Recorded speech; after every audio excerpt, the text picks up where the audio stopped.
Hey everyone, today I want to talk about EOS M camera again, and I want to talk about in which configuration, which accessories do I use, how do I rig it, if I need to rig it. Let's have a look. I'll change the camera angle so you can see what I'm doing, and I hope you're going to have a great time. So that is your regular EOS M with a kit lens. The kit lens is 15 to 45, and that is basically one of the use cases that I use quite often, because that is really small camera and that is really light and you can take it anywhere. And this lens itself is pretty good because it is image stabilized, which really helps when you have such a light camera body. As well, it has 3.5 aperture at the wide angle, and wide angle at 15 millimeters, which is really nice for higher definition modes. For example, 2.8K has 2.9 crop. So this one gets something like, I don't know, 44 millimeters focal length at 3.5 aperture, which is really nice. Or you can use 5.2K anamorphic mode with no crop at all. And as I said, that is main advantage, that it's really portable and you can take it wherever you want, anytime, so you don't have to worry about extra weight. That is not what you are here for. You are interested how do I improve this camera and there is few areas of improvement, and that is ergonomics. The grip itself, the grip is non-existent. The screen is not really high quality and it doesn't move in any direction, so there is no tilting or anything, it is fixed screen. And another issue is battery life. In my opinion, battery life is quite good, but we'll talk about it as well. So yeah, let's see how I fix these issues step by step. So first of all is the grip. What I did, I printed out the grip for this camera. You can buy one, let's say from AliExpress, there is an option. But I read reviews that grip, metal grip, it has this kind of Arca Swiss adapter, and doesn't really work well with adapters which has this kind of additional support. So it kind of doesn't work together, you have to do something with it. So I decided to print the 3D printed one, and that is actually quite a good one. It has a battery compartment, so you can change battery. It also has this Arca Swiss adapter, which works at least with my Speedbooster. And this really nice grip, so let's install it. Just your usual screw, and just with a screwdriver you put it together, and here we go. That is really nice grip. It works really well and it is light. Oh yeah, another advantage is that there is this cable rod, and we'll get back to it a bit later. And as I've said, you can access the battery compartment, and it works well. It sits well in hand. It does have some movement, but only when you, let's say, push it forward, which you usually don't do. When I grab it and kind of press it against the camera body, so there is no movement at all. So everything is good. And that is how I kind of improve ergonomics of it, and I really like it. And as we are talking about 3D printed gears, I would like to talk about something else, just really quickly. This one is a Vega 7.1 lens, which is from 60mm from Soviet camera. This is 20mm f2, which is really nice lens, but it works really well only at high definition mode with a 2.9 time crop, but it's still really nice to use. And lately I'm using quite a lot this combination. So it obviously doesn't have stabilization, but f2 and 20mm, which is actually with a 2.9 crop, it is something like 58mm focal length with f2 aperture, which is really nice. And I'm kind of using this 3D printed adapter to install it to the M39 adapter, and also this 3D printed gear. And that is my kind of another use case when I want to use more of a manual lens and keep it light and portable as well. So really nice grip and really nice and fast lens. But if I want to have something more serious, so if I want to have well, more flexibility in terms of lenses, because this one is only for a high crop mode, I would usually use this adapter for EF lenses, and that is actually Speedbooster. And that is why I love this camera, because it is mirrorless camera and you can install a Speedbooster on it, and you get more or less full frame field of view, a bit less than full frame. And that is how it looks. And then you can install, let's say, this Helios 44-2, which is 58mm f2 lens, and I'm playing with it quite a lot lately as well. So this one gives you something like 60mm focal length, which is quite good, and f2 aperture. Or you can use any other EF or M42 lens with this Speedbooster. I'm actually using it with ND filter. You need it for video. That is just some cheap one. So this way we improved our grip and we improved our sensor, because it gives you extra stop of light, so better low light performance, and it's also reduced the crop factor. And it's much better to use on the high definition modes and on the other modes which has a lower crop factor. Okay, let's move a bit further, but for convenience sake, as this setup is going to become a bit front heavy, I'm going to install something like base plate. I'm using this just Manfrotto plate with a quick release Arcoswift plate. I use it like this, but in most cases I use it just when I need to place it somewhere. So if I know that I'm gonna put it on a table, for example, often I use it. If I'm gonna take it with me for a walk, for example, to shoot some footage, I'm usually gonna keep it at home and just gonna use it like this.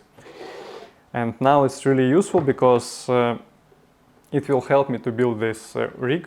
So let's address the next issue, which is monitor.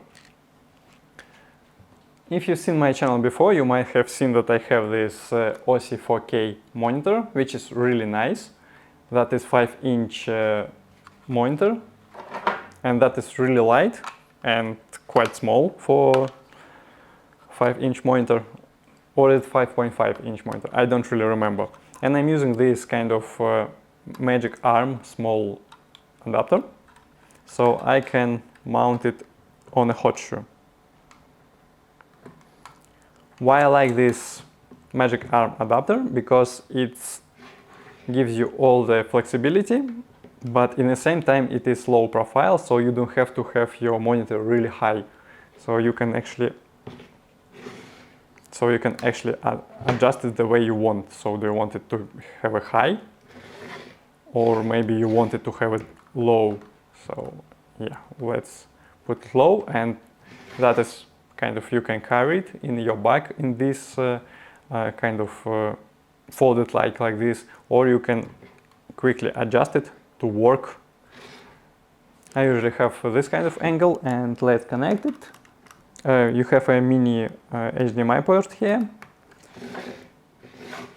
and you need a battery.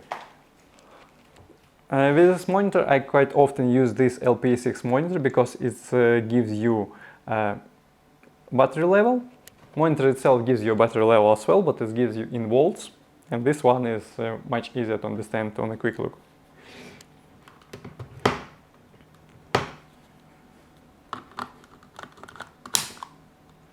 And let's turn it on. Let's turn the camera on, and here we go. Yeah, so basically that is how it looks like.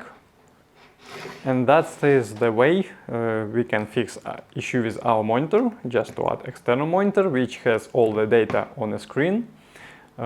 Audio levels, well, it's basically translate everything from a screen. So that is really useful. And actually this monitor, it actually solves another issue. The issue is the battery, and I'll show you right now. So here we have the dummy battery itself. It's really light and empty. And the cable, it is pretty long one. Maybe it would be nice to kind of cut it and resolder it. And let's install the dummy battery. To do that, I just need to remove it from a base plate, get the usual battery out, and to put a dummy battery inside.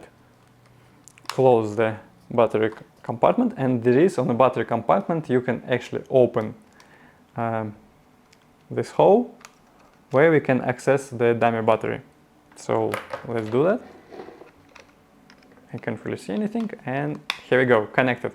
And this cable rod we can use to push the cable inside to make it more secure. So yeah, it is inside and it doesn't get in the way, so you can actually put your camera on a table. But it is, because of the monitor, it is front heavy, and that is why we have this base plate again. And all what we need to do is to connect to the monitor. And in this case, I'm not going to use this LPE battery. I'm going to use something bigger, because LPE battery is just 2800 milliampere hours. And here we have NPE 750, which is 5200 milliampere hours. Yeah, okay. And this monitor takes both type of batteries. Here we go, plug it. Really nice. And now we can use this adapter from your usual dummy battery cable to the monitor. I had to cut it a little bit because it was a bit too big to fit next to the HDMI cable. So yeah, let's connect it one to another and connect it to let's wrap it around this connection. A bit of cable management, not really pretty one, but yeah, okay. And connect it to the monitor. Now we need to power on the monitor, and now we can power the camera itself. So both monitor and camera, they're being powered from one NP battery, and that will last you quite a while. And I have another battery if I would need to, but I'm pretty sure that it's going to be more than enough for most cases that I'm going to use it for. Even if I'm going to go outside for a whole day, this will last. That is my rig, which I'm using as a handheld rig. Most cases I would use it like this. If you really want, you can actually adjust this magic arm another way, so you can move it a bit back.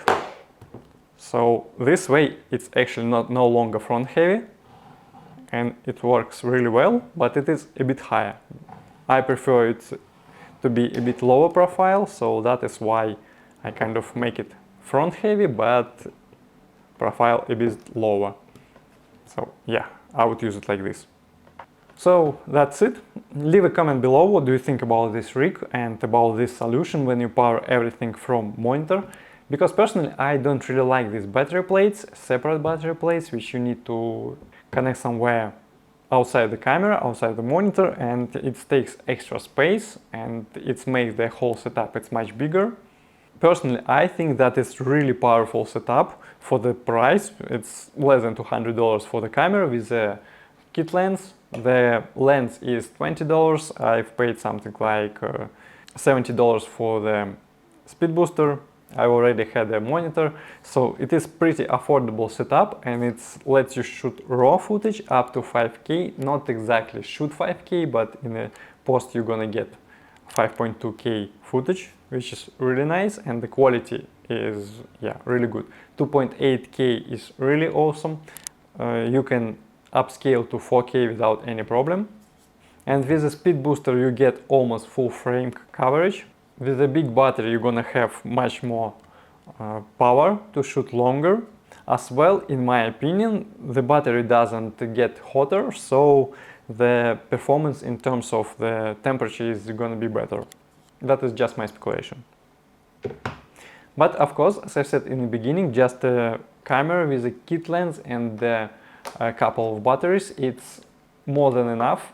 It works really well and batteries last well as well. But if you need something beefier, that is my way to do it. Please like and subscribe. Any questions down in the comments and I'll be glad to answer them. See you again. Bye.